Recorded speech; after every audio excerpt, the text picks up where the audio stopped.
반갑습니다. 반갑습니다. 네, 오늘은 청주시 노인종합복지관 9988 행복나눔이 강사 강경애님 모시고 말씀 나누겠습니다. 9988 행복나눔이 사업에 대해서 말씀해 주시죠. 네, 9988 행복나눔이 사업은 전국에서 최초로 충북에서 처음 시행하게 되었습니다. 이 사업은 이제 사회복지사, 레크레이션 강사, 심리 상담사 등 자격과 경력을 가진 전문 강사들로 레크레이션, 웃음치료, 노래교실, 건강체조 등 다양한 프로그램을 경로당에서 진행하고 있는 프로그램입니다.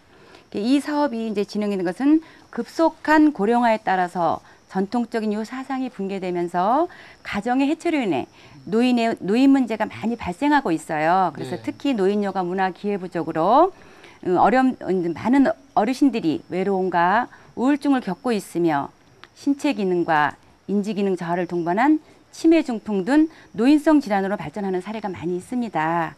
그래서 이제 인구의 노령화로 핵가족화로 노인들이 경로당 이용 시간은 점점 길어지고 있는데 급속한 고령화와 함께 주요 노인성 질환인 치매, 중풍 환자가 급증하여 우리 충북의 경우는 치매 환자가 2만 1,000명, 중풍 환자가 18,000명으로 충청북도 도내 전체 노인 인구의 17.6%가 여기에 해당합니다.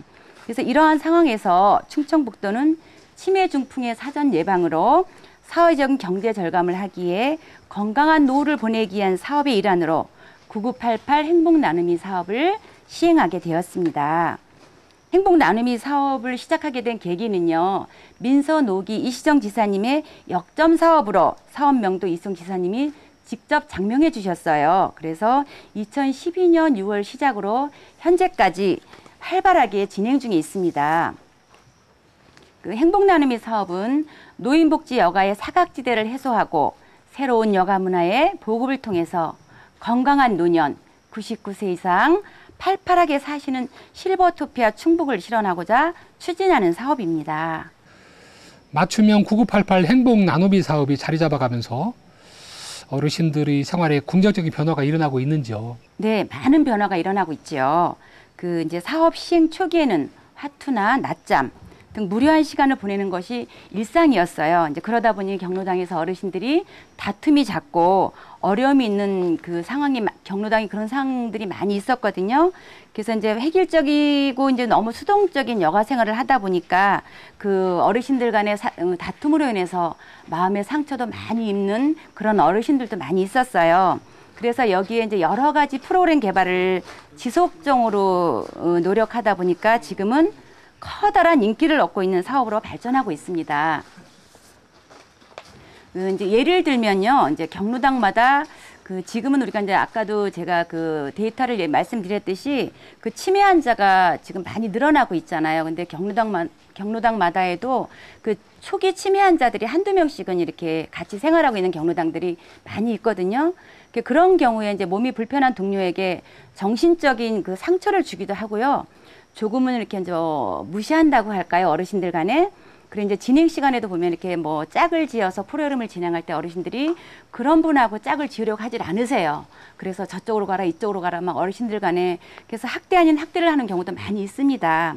그래 이런 경우에 참 어르신들의 교육이 꼭 필요한데 이런 분들을 누가 교육시킬 수가 없잖아요. 근데 저희가 경로당을 방문하면서 실질적인 수업을 통해서 그런 분들과 맞닥뜨릴 때 현실적으로 저희가 이제 이렇게 상담도 해드리고 교육 아닌 교육을 많이 해드리게 되거든요.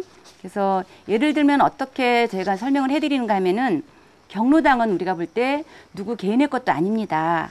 정부에서 모든 어르신들에게 혜택을 주는 것으로 공동체 생활에 대한 인식과 서로 화합하고 의지하고 함께 가야 한다는 교육으로 인식시켜줌으로 인해서 어르신들에게 많은 변화가 일어나고 있습니다.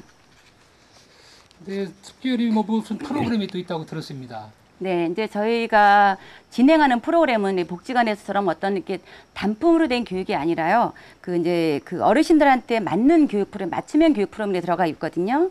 획일적이고 너무 지루하거나 어렵기만 한 교육 프로그램이 아니라 거동이 불편하면서 고령의 어르신들도 충분히 따라할 수 있을 정도의 그런 프로그램 운영으로 인해서 예를 들면 흘러간 옛 노래를 부른다거나 또는 손위, 소근육 운동으로 해서 컵쌓기라든가 또는 종이접기 또 만다라 색칠하기, 풍선 게임 등 다양한 우리가 프로그램을 인해서 어르신들에게 그 만족감을 줄 수가 있습니다. 그래서 이거는 누구 개인적인 것이 아니라 모두 함께 할 수 있는 그런 프로그램으로 진행하다 보니까 어르신들의 반응이 굉장히 좋아졌습니다, 지금. 9988 행복 나눔이 사업 추진 계획에 대해서 듣고 싶습니다. 9988 행복나눔 사업은 이제 민선 5기를 거쳐서요, 이제 민선 6기 도지사님 공약 사업으로 앞으로 쭉 진행이 될 건데요. 그 9988 행복나눔 사업은 지난 2012년도에 행복 나눔이 70명이 선발되어서 1,200개소의 경로당으로 시범 사업을 시작하였는데요.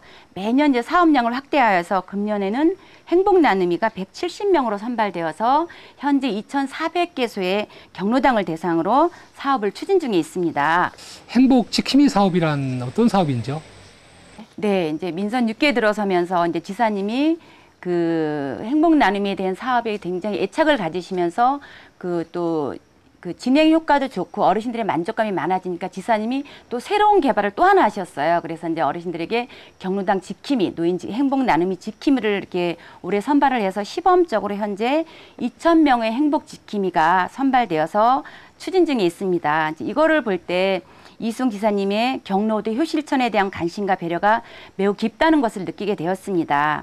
최근 이거는 볼 때 우리가 이제 최근 사회 문제가 되고 있는 취약 노인에 대해서 복지 사각지대의 이제 그 해소 효과를 더불어서 행복 지킴이 어르신들이 이거는 이제 그 노노케어라 해서 이제 어르신들이 직접 하시는 거거든요. 그래서 어르신들에게 일자리 보급도 되면서 월 20만 원의 그 보수도 지급한다고 합니다. 그래서 이것도 지금 굉장히 그 반응이 좋고 효과도 좋다고 지금 이야기들이 많이 나오고 있습니다.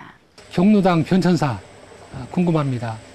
네, 지금 변천사 하면은 좀 뭐라 그럴까 그 막연할 수도 있습니다. 근데 이제 이렇게 돌이켜 이렇게 어르신들에게 지금 여쭤봤어요. 어떤 것들이 변천사 변한 게 무엇이 있나요? 여쭤봤더니 그 제가 어렸을 때 생각을 해봐도 경로당 하면은 마을에서 거의 할아버지들이 모여서 뭐 시골에서는 뭐 집으로 하는 것을 뭐 만들거나 아니면 장기나 바둑으로 그냥 담배 연기 자욱한 그런 속에서 이제 남자 어르신들 할아버지 방으로만 많이 활용이 되었는데요.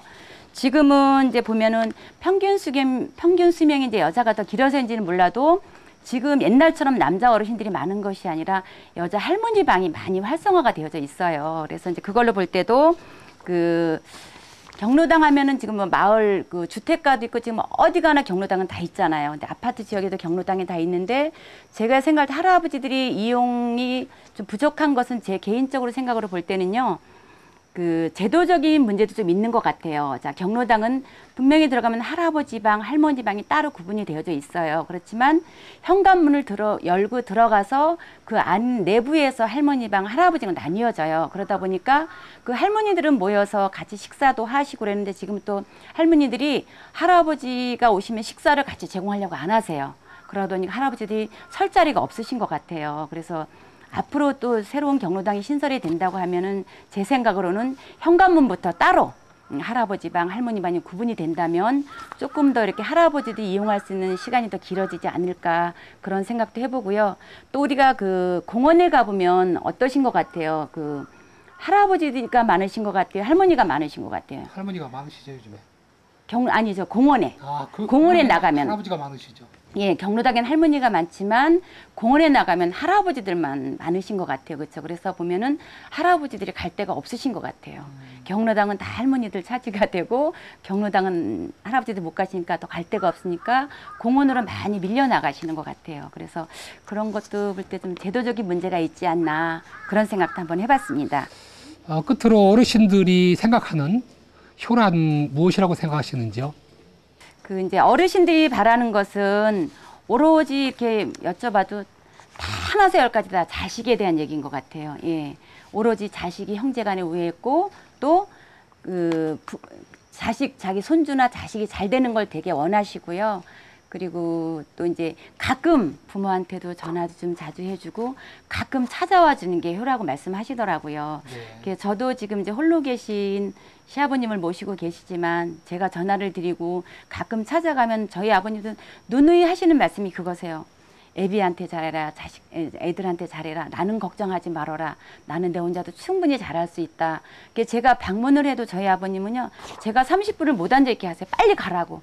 집에 가서 애들 챙기고 예비 챙겨야 된다고 쫓아내시다시피 하셔요. 그래서 부모들은 생각하는 게 오로지 자식인데 근데 그 부모가 자식을 생각하는 것만큼의 자식은 부모님을 생각하는 그 마음이 못 미치는 것 같은 좀 제가 생각할 때는 좀 안타까움이 있는 것 같아요. 부모가 생각하는 것만큼 자식도 부모를 좀 생각하는 그런 자식들이 되었으면 하는 제 바람도 있습니다. 네, 감사합니다.